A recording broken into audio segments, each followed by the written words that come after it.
اور کچھ کہے بنا وہاں سے چلا گیا۔ حمزہ کی خاموشی سب کچھ بیان کر گئی۔ اس نے سیدہ کے دل کو زخمی کر دیا۔ اس کی آنکھیں آنسوؤں سے بھر گئی۔ پھر اگلے ہی دن سیدہ اپنے دوسرے نمبر کے بیٹے ہاشم کے پاس چلی گئی۔ سیدہ کا دوسرے نمبر کا بیٹا ہاشم کسان تھا جو بہت سی زمین کا مالک تھا۔ اس کے پاس بھی دولت کی کوئی بھی کمی نہیں تھی۔ اب سیدہ اپنے دوسرے نمبر کے بیٹے ہاشم اور اس کی بیوی رقیہ کے ساتھ رہنے لگی، مگر افسوس کی بات یہ تھی کہ اس کے دوسرے نمبر کا بیٹے کا رویہ بھی قابل افسوس تھا۔ ہاشم کا یہ ماننا تھا اگر میں کام نہ کروں اور اپنی ماں کی خدمت میں سارا وقت ضائع کر دوں تو میری فصل کو کون دیکھے گا؟ اس طرح تو میری فصل تباہ و برباد ہو جائیں گی۔ اور نہ جانے کیوں میری ماں یہاں چلی آئی ہے۔ مجھے میری ماں کے پاس بیٹھنے کا وقت نہیں۔ مجھے میرے کھیتوں اور فصلوں کے بارے میں سوچنا ہے۔ ہاشم کے لیے اپنی ماں سے زیادہ کھیتوں میں مصروفیت اہم تھی۔ ہاشم کی بیوی رقیہ سیدہ کو ہمیشہ نظر انداز کرتی۔ سارا دن گزر جاتا مگر رقیہ بات کرنے کی زحمت بھی نہ اٹھاتی۔ سیدہ مجبور تھی، وہ سارا دن ایک جگہ خاموشی سے بیٹھی رہتی۔ بیٹوں کے بدلتے رویوں کو دیکھ کر سیدہ صبر کرتی مگر اپنی تکلیفوں کو کبھی زبان پر نہ لاتی۔ اس کا وقت انہی غموں کے سہارے گزر رہا تھا۔ سیدہ زندگی کا بوجھ لیے جی رہی تھی۔ ایک دن سویرا ہوا، ہاشم روز کی طرح کھیتوں میں جانے کے لیے نکلا۔ جاتے وقت اپنی ماں سے بات کی، کہنے لگا اماں آپ دن بھر خالی بیٹھی رہتی ہو، آپ کو میری بیوی کے کاموں میں ہاتھ بٹانا چاہیے تاکہ آپ کی موجودگی کا اسے بھی کچھ فائدہ ہو، وہ بھی دن رات کام کر کے تھک جاتی ہے۔ سیدہ بیٹے کی تمام باتیں خاموشی سے سنتی رہی۔ ہاشم سے کچھ نہ کہا لیکن اس کی جھکتی ہوئی کمر، کمزور ہاتھ اور تھکا ہوا جسم اس بات کی گواہی دے رہا تھا کہ اب وہ کسی بھی محنت کے قابل نہیں رہی۔ لیکن سیدہ نے اپنے بیٹے کی باتوں کا برا نہیں مانا۔ اس سے کہیں نہ کہیں یہ احساس ہو گیا تھا کہ میرا بیٹا ٹھیک ہی کہتا ہے، میں دن بھر آرام ہی کرتی ہوں، میرے پاس تو اور کچھ کام نہیں ہے۔ ہاشم کی باتیں سن کر سیدہ نے اپنی بہو رقیہ کے ساتھ کام میں ہاتھ بٹانا شروع کیا مگر رقیہ سارا کا سارا کام سیدہ پر ڈال دیتی۔ سیدہ کی اتنی حالت نہیں تھی کہ وہ گھر کا سارا کام کر سکے۔ اسے پتا تھا اس کا بیٹا اسے ذمہ داری کی نظریے سے دیکھ رہا ہے، محبت کی نظر سے نہیں۔ سیدہ اب گھر کا سارا کام کرتی مگر رقیہ کو چین نہ آتا۔ کام کرتے کرتے سیدہ کی حالت خراب ہونے لگی، اس کے ہاتھ پاؤں کانپنے لگے۔ رقیہ نے مزید ہاشم کے کان بھرنا شروع کر دیے اور اپنے شوہر سے کہتی یہ تمہاری اماں ہمیشہ پریشان کر رہی ہے، تمہاری والدہ کے اور بھی تو بچے ہیں، وہاں جا کر آرام سے زندگی گزار سکتی ہے، اب کیا یہ ہمارے یہاں زندگی بھر پڑے رہیں گی؟ ہاشم بھی بیوی کی باتوں کو سنتا رہا اور اپنی بیوی کی باتوں پر عمل کیا اور سیدہ سے کہنے لگا اگر آپ یہاں پریشان ہیں تو کوئی بات نہیں، آپ اپنے دوسرے بیٹے کے پاس چلی جائیں، وہاں آپ سکون سے رہیں گی، میں آپ کو ہر ماہ پیسے بھیج دیا کروں گا۔ سیدہ نے جب ہاشم کی بات سنی تو اسے یقین ہی نہ ہوا کہ میری موجودگی انہیں اتنا پریشان کر دیں گی۔ ہاشم کی باتوں نے سیدہ کے دل کو بہت بڑا زخم دیا جس کا بھرنا ناممکن تھا۔ ماں پر محبت اور توجہ دینے کے بجائے وہ ماں کو بہت بڑا بوجھ سمجھ رہا تھا جس سے وہ پیچھا چھڑانا چاہتا تھا۔ ہاشم کی باتوں کا سیدہ کے دل پر گہرا صدمہ ہوا اور وہ اگلے ہی دن ہاشم کے گھر سے نکل کر اپنے تیسرے بیٹے ظفر کے گھر چلی آئی۔ سیدہ کے تیسرے بیٹے کا نام ظفر تھا جو مٹی کے برتن بنانے کا کام کیا کرتا مگر اسے ایک بری عادت تھی جو کہ نشے کی تھی۔ وہ ہر وقت نشے میں چور رہتا، دنیا داری کی اسے کوئی بھی فکر نہیں تھی، اس کی آمدنی بہت ہی کم تھی۔ اس کی بیوی سکینہ مٹی کے برتن بنانے میں اپنے شوہر ظفر کی مدد کرتی اور اسے بیچنے کے لیے دوسرے شہر جاتی۔ سیدہ نے اپنے چاروں بچوں کی ہی تربیت بہت اچھے سے کی تھی لیکن ظفر گھر سے الگ ہو کر بری سنگت میں پڑ گیا اور تبھی سے اس نے شراب پینا شروع کر دیا۔ ظفر نے اپنی ماں سیدہ کا احترام کیا، اسے اپنے گھر میں جگہ دی لیکن وہ ہر وقت نشے میں چور رہتا۔ وہ تو خود اپنی بیوی اور بچوں پر دھیان نہیں دیتا تو وہ مجبور ماں اس سے کیا ہی امید کرتی۔ اپنی بوڑھی ماں کی بیماری اور اس کی دل کی گہری اداسی پر اس کا کبھی دھیان ہی نہیں گیا۔ جب بھی ظفر کا نشہ اترتا اس کی بیوی سکینہ اور ظفر دونوں اپنے کاموں میں مصروف ہو جاتے۔ کام کی مصروفیت سے سکینہ اپنے بچوں کو سیدہ کے پاس بٹھا کر چلی جاتی۔ سیدہ جو بیماری سے کمزور ہو چکی تھی اب وہ کمزوری کی وجہ سے کانپ رہی تھی اور وہ اپنے آپ کو اکیلا محسوس کر رہی تھی۔ زندگی کے آخری پڑاؤ پر اسے اپنے بیٹوں کی خدمت اور ہمدردی کی ضرورت تھی۔ جہاں اس کا خیال کرنے والا کوئی نہیں تھا، اس کی خدمت گزار کوئی نہیں تھا، وہ اپنے شرابی بیٹے سے اور کیا ہی امید کرتی، جبکہ اس کے دونوں بیٹے جو اتنے سمجھدار اور نشے سے پاک تھے، وہ کوئی اور ہی نشہ کر کے بیٹھے تھے۔ لہٰذا سعیدہ اپنے آخری اور چوتھے نمبر کے سب سے چھوٹے بیٹے کے گھر چلی آئی۔ سعیدہ کے سب سے چھوٹے بیٹے کا نام شاہد تھا۔ وہ مزدوری کیا کرتا، وہ بہت زیادہ غریب تھا، محنتی شخص تھا۔ جب شاہد نے دیکھا کہ اس کی والدہ اتنی بری حالت میں گھر آئی ہے، وہ بہت زیادہ کمزور لگ رہی تھی، جیسے کہ اس کے جسم میں جان ہی نہ ہو۔ شاہد اپنی ماں سے بہت زیادہ محبت کرتا تھا۔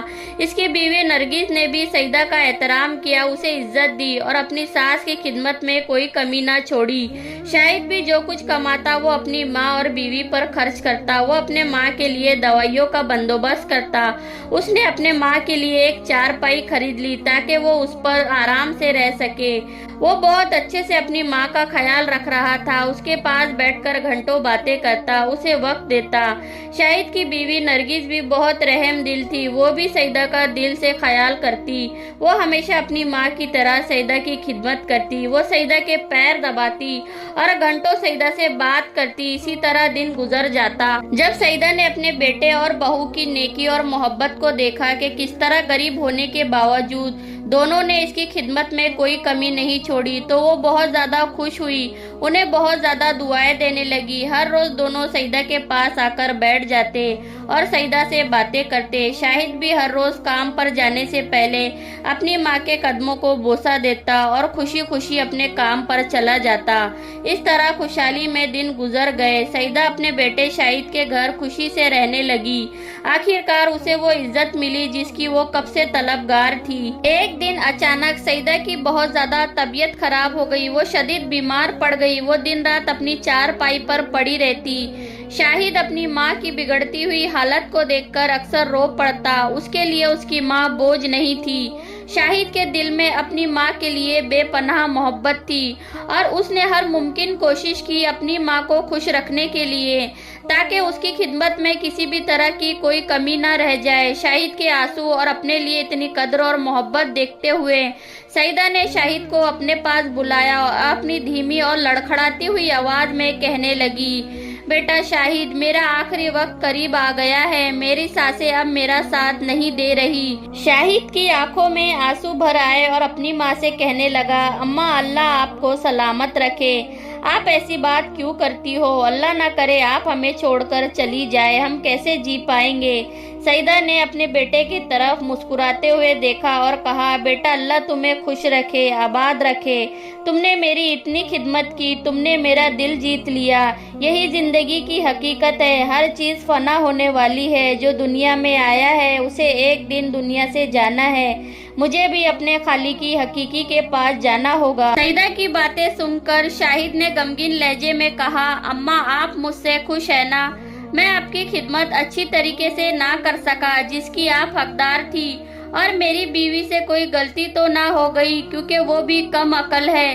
اگر ہم دونوں سے کوئی گلہ شکوہ ہے تو ہمیں بتائے تاکہ ہمیں یہ احساس ہو جائے کہ ہم سے کیا غلطی ہوئی ہے۔